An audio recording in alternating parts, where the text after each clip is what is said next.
బద్వేల్లో జరుగుతున్న సామాజిక సాధికార సభలో వైఎస్ఆర్సీపీ నేతలు మాట్లాడుతున్నారు. లైవ్ చూద్దాం.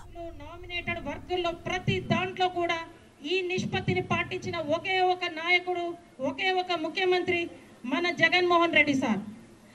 స్వాతంత్రం వచ్చిన టైంలో ఆ రోజున్న దేశ పరిస్థితులను చూసి ఈ అణగారిన వర్గాలంతా అభివృద్ధి చెందాలని డాక్టర్ బిఆర్ అంబేద్కర్ గారు, జ్యోతిరావు పూలే, ఇంకా గొప్ప గొప్ప గాంధీ గారు, సంఘ సంస్కర్తలు ఏదైతే కలలు కన్నారో స్వాతంత్రం వచ్చాక ఇన్నేళ్లకు అది నిజరూపం దాల్చిందన్నది ఎటువంటి అతిశయోక్తి లేదు. ఈ రోజున ఈ జగనన్న మనకందరికీ ఇంత సంక్షేమము, అభివృద్ధి అన్నీ కూడా ప్రతి ఒక్కటి నిష్పక్షపాతంగా అందిస్తున్న ఒకే ఒక నాయకుడు. ఈ రోజున మళ్ళీ మనకు విజయవాడలో 19న అంబేద్కర్ స్మృతివనం కూడా మనం ప్రారంభించుకోబోతున్నాం. ఇక్కడికి వచ్చిన ప్రతి ఒక్క అక్క చెల్లెమ్మలకు నేను పేరు పేరున ధన్యవాదాలు తెలుపుకుంటున్నాను. 2019లో ఎంతో దుర్భర పరిస్థితుల్లో తాగడానికి నీళ్లు లేని మున్సిపాలిటీకి జగనన్న ముఖ్యమంత్రి అయిన వెంటనే మనము బ్రహ్మసాగర్కి లీకేజ్ని డయాఫ్రామ్ వాళ్ళు ఒక 50 కోట్లతో రిపేర్ చేసి తాగునీటిని అందించిన మన జగనన్నని మనం మర్చిపోకూడదు. డెవలప్మెంట్కి మనకు 2539 కోట్లు డీబీటీ, నాన్ డీబీటీ ద్వారా ఇవ్వడమే కాదు, ఈరోజు బద్వేల్ మన ఆంధ్ర రాష్ట్రంలో ఒక డెవలప్మెంట్కి ఒక ఇంపార్టెంట్గా చిత్రపటంలో ఒక ఇంపార్టెంట్ ప్లేస్గా ఉండటానికి కారణం సెంచరీ ప్లై అనే ఒక కంపెనీ. ఎంతనో వెనకబడిపోయిన మన బద్వేల్ నియోజకవర్గానికి తాగునీటి, సాగునీటికి కూడా ఇబ్బంది పడుతున్న కాలంలో మనకు సాగునీటిని బ్రహ్మసాగర్లో 16 టీఎంసీ నీళ్లు పెట్టి మనకు అందించిన ఘనత ముఖ్యమంత్రి జగన్మోహన్ రెడ్డి సార్ది. మన వాళ్ళంతా ఉద్యోగ అవకాశాలు లేక, వ్యవసాయం అందిరాక ఎక్కడో కోయట్కి అక్కడంతా పోతున్న కాలంలో ఇక్కడ ఒక సెంచరీ ప్లై అనే కంపెనీ మనకు అందించిన ఘనత మన ముఖ్యమంత్రి గారికి. ఈరోజు ఒక 1000 కోట్లతో ఆ ప్రాజెక్ట్ ఎంత సత్వరంగా మనం డెవలప్ చేసుకునేది కూడా మనందరం చూస్తున్నాం. ఇది ఒకటే కాకుండా మనము గత పాలకుల్ని చూసాము.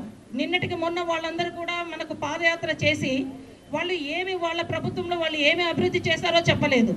అదే మనమైతే మనం గర్వంగా మనం చెప్పగలుగుతాము. ఈ రోజున డీబీటీ, నాన్ డీబీటీ ద్వారా 1868 కోట్లు మన బద్వేల్ నియోజకవర్గంలో అక్క చెల్లెమ్మల ఖాతాలో పడింది.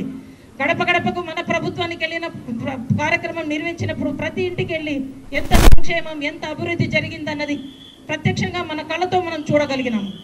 ఈ రోజున గర్వంగా మేము ఈ పాలనలో మేము కూడా భాగస్వాములను చెప్పుకునే విధంగా జగనన్న పాలన ఉండడానికి చూస్తున్నాం. ఎందుకంటే నేను ఒక దళిత బిడ్డను. దళితులు కానీ, ఎస్సీ, ఎస్టీ, బీసీ, మైనారిటీ వర్గాలు కానీ, అగ్రకులాల్లో ఉన్న పేదలు కానీ, ఒక విద్య కానీ, వైద్యం కానీ ఒక కార్పొరేట్ లెవెల్లో తీసుకోవాలంటే వాళ్ళకి అది కళలో కూడా ఊహించలేని విషయం. కానీ ఈరోజు జగనన్న పాలనలో మన స్కూల్స్ ఎంత అభివృద్ధి చెందాయంటే దేశంలోనే కేరళను కూడా వెనక్కి నెట్టి మన రాష్ట్రంలో ఉండే స్కూల్స్ నంబర్ 1 స్థానం. మౌలిక సదుపాయాలన్నీ కల్పించి మంచి నాణ్యమైన ఇంగ్లీష్ మీడియం సిబిఎస్ఈ విద్యను ఈ ట్యాబ్స్ కానీ, ఫ్లాట్ ప్యానల్ స్క్రీన్స్ కానీ ఏ కార్పొరేట్ స్కూల్స్లో కూడా లేని విధంగా అందిస్తున్న మన ముఖ్యమంత్రి గారికి మనమందరం కూడా రుణపడి ఉండాలి. ఈరోజు నేను బేసిక్గా డాక్టర్ని, మీ అందరికీ తెలుసు, నేను ఒక గైనకాలజిస్ట్ని. ఇప్పుడు వైద్య విషయంలో జరిగిన పెను మార్పుల గురించి చెప్పాలి. ఇంతకుముందు గతంలో చూస్తే ఎక్కడైనా కూడా మనకు డాక్టర్స్ కూడా పిహెచ్సిస్లో కానీ ఎక్కడే కానీ లేని పరిస్థితి. ఈరోజు 58,000 ఉద్యోగాలు హెల్త్ సెక్టార్లో తీసుకొచ్చి నాడు నేడు కింద హాస్పిటల్స్ని డెవలప్ చేయటము, ఇవన్నీ కూడా మనం చూస్తున్నాం.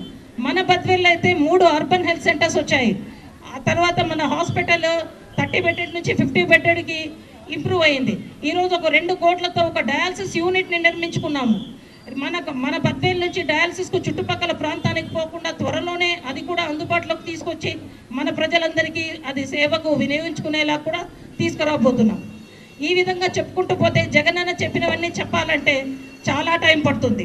ఇక్కడికి ఈరోజు ఈ పాలన ఇదంతా కూడా ఎంత గొప్పగా జరిగిందన్నది మనతో వాళ్ళ మనోభావాలు పంచుకోవడానికి అతిరథ మహారథులు దూర ప్రాంతాల నుంచి విచ్చేశారు.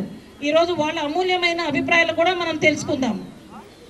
ముందుగా నంద్యాల నుంచి విచ్చేసిన ఎమ్మెల్సీ ఇషాక్ అహ్మద్ సార్ని వారి అమూల్యమైన సందేశాన్ని తెలియపరచవలసిందిగా కోరుతున్నాను.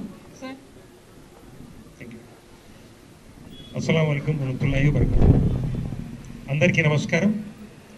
వేదిక నిలిచిన పెద్దలు డిప్యూటీ సీఎం నారాయణ స్వామి గారికి, పెద్దలు ఎమ్మెల్సీ గోవిందరెడ్డి గారికి, అలాగే మాజీ పార్లమెంట్ సభ్యురాలు రేణుకమ్మ గారికి, అలాగే కడప మేయర్ సురేష్ అన్న గారికి, మా మిత్రులు ఎమ్మెల్సీ రమేష్ అన్న గారికి, బద్వేల్ శాసనసభ్యురాలు డాక్టర్ సుధా మేడం గారికి, ఇంకా ఇక్కడ ఉన్నటువంటి పెద్దలందరికీ నా నమస్కారం.